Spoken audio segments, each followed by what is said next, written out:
Welcome to The Explainer. Today, we're throwing the usual agenda right out the window because we're jumping straight into a mystery that's going to shatter absolutely everything you thought you knew about permanence. We are exploring a profound and honestly terrifying secret at the end of time.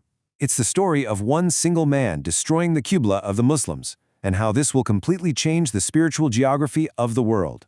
Think about this for a second. Will the Kaaba stand forever? It's almost an unthinkable question, right? I mean, this is the sacred structure originally built by Abraham. It's the grand focal point that millions and millions of Muslims around the entire globe turn to face 5 times every single day.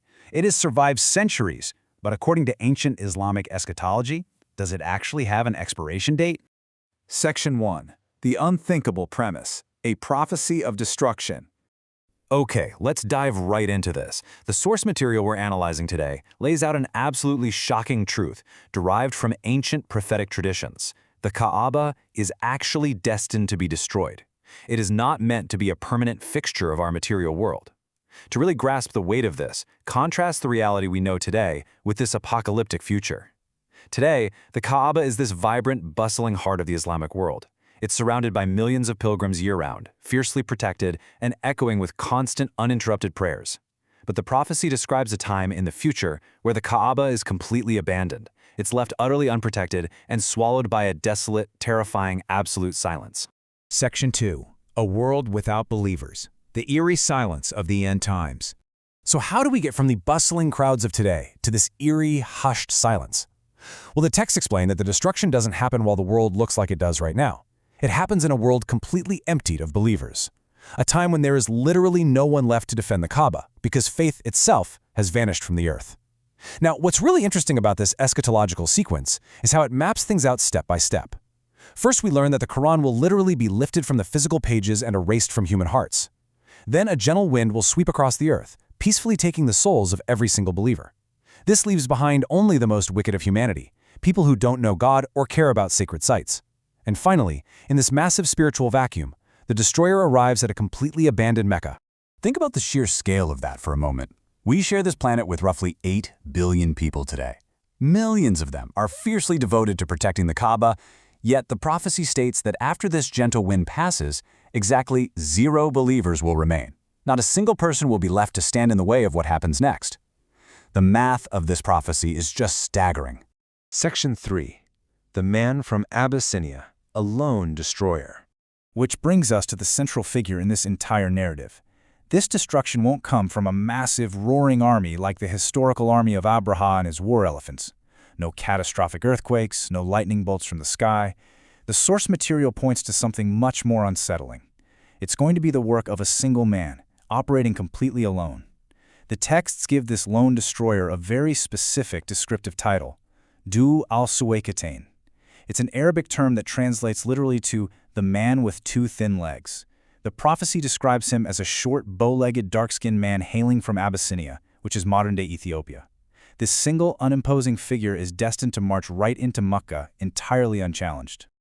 Listen to the vivid, terrifying clarity in this exact quote from Prophet Muhammad as detailed in the sources.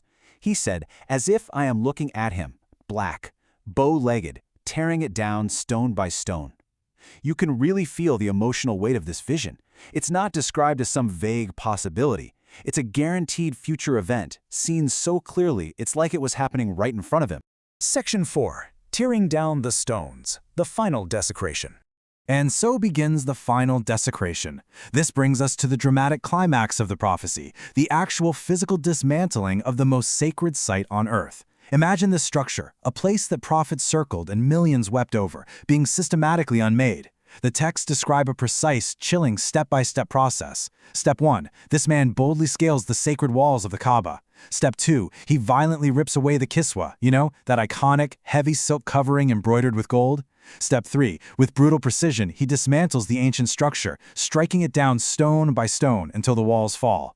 And finally, step 4, he digs deep into the earth, excavating the very foundations that have held the building for millennia. Section 5. The buried treasure, the ultimate looting. But why go that far, right? Why dig into the foundation itself? Well, that brings us to the destroyer's final act, and it reveals a hidden motive beneath the rubble. It turns out this isn't just about desecration, it is about the ultimate looting. According to the source texts, there is a massive hoard of gold and silver buried deep beneath the Kaaba's foundations. So, after the Kaaba is completely leveled to the ground so that not a single trace of the Holy House remains, Dhu al-Suwaykatayn will dig up this ancient buried treasure and claim it as his personal spoils. Section 6. The Ultimate Realization. Beyond the Stones. So the crucial point is, why is this prophecy so heavily emphasized in the texts? It's not just to scare people, it serves a profound theological and moral warning. It forces a realization that goes way beyond the physical stones. First off, no armies or divine lightning will intervene to stop this man, because by then, the time for the material world has simply ended. Second, it completely shatters the illusion of worldly permanence. We cling to buildings, monuments, and institutions, assuming they'll last forever. But this prophecy boldly states that even the most universally sacred structure on Earth will ultimately return to dust. And that leaves us with a deeply provocative thought to close out our explainer today. If the Kaaba itself, the very Qibla of the Islamic world, is temporary, then absolutely nothing in this material world is permanent. So, the ultimate question this source material leaves us reflecting on is this. If the most sacred stones on Earth won't last, what have we actually prepared for the end? Thanks for exploring this fascinating topic with me.